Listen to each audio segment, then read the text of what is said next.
Et ça avait 4 pour Codis Formation. Un homme d'une trentaine d'années qui aurait chuté dans les escaliers.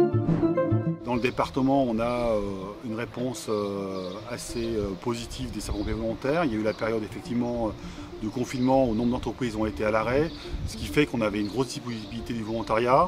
Aujourd'hui, on revient quasiment à une situation antérieure, normale, où le volontariat est disponible selon les sites. Sur le bassin chambérien-aixois, on a une forte population, donc on a énormément de pompiers volontaires.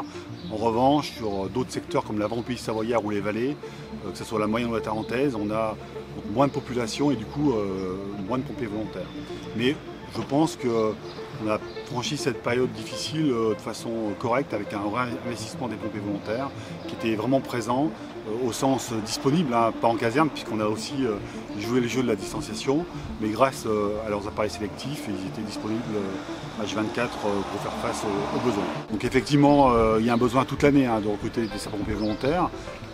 D'abord parce qu'il y a une formation assez longue, qui est quasiment d'1 mois pour pouvoir être opérationnel, donc ça peut s'étaler sur 1 an ou 2. Et puis il y a un turnover, il y a des gens qui s'en vont, des gens qui reviennent, et la durée d'engagement a baissé. Depuis ces 20 dernières années, les sapeurs-pompiers volontaires ont tendance à rester un peu moins souvent.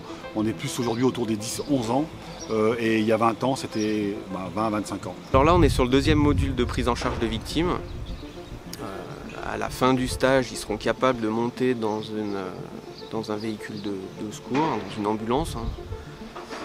Ils seront capables de prendre en charge tout type de personnes sur du secours d'urgence. Donc c'est un module pour eux qui est dense. On voit beaucoup de choses, beaucoup de techniques. Mais la technique ne fait pas tout. Beaucoup de réflexion. On leur demande quand même de réfléchir, d'analyser la situation, d'échanger entre eux avec les formateurs, au sein de leur centre de secours, de travailler aussi en amont de la formation, parce que le temps de formation, c'est pas seulement du lundi au vendredi, ou du lundi au samedi dans ce cas-là. C'est aussi avant, c'est comment on va se préparer, de manière à ce que tout au long du cursus, la formation se fasse. Qu'est-ce qui m'a donné envie de devenir pompier volontaire?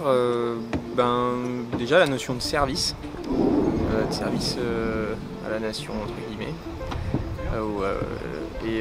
D'aider les autres et en fait je suis déjà pisteur secouriste de métier et c'était l'envie d'apprendre des nouvelles façons de travailler, d'acquérir plus de compétences, plus de connaissances et découvrir un peu le monde du secours plus généralement parce que nous on fait toute la partie sur les domaines skiables mais c'est vrai qu'il y a une grosse différence sur l'aspect secours à personne plus généralisé en ville. Et puis même à domicile, ou les AVP, ou plein de choses du genre. Alors déjà quand j'étais jeune, je travaillais comme sauveteur secouriste sur les plages et j'avais vraiment adoré ça. Et depuis que je suis venu vivre dans la région, j'ai eu envie d'aider les autres en fait. Voilà.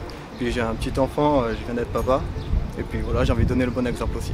Aujourd'hui, on est en train de mettre en place un système de découverte, ça s'appelle un peu un Vie ma vie, qui va se mettre en place progressivement dans les centres de secours, où les candidats vont pouvoir découvrir qu'est-ce qu'est notre quotidien, parce qu'il n'y a pas que l'intervention, il y a la formation, il y a l'entretien des véhicules, l'entretien des bâtiments, etc.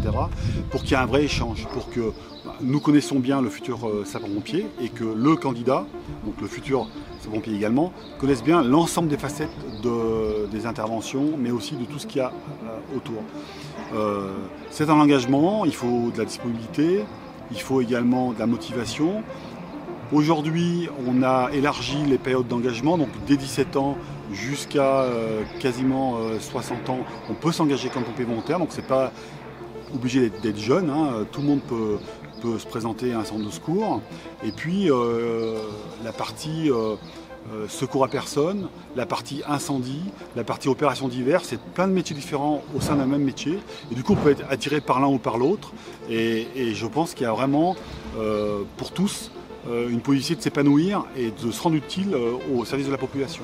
Là où je suis vachement intéressé, c'est aussi sur toutes les opérations diverses et l'incendie.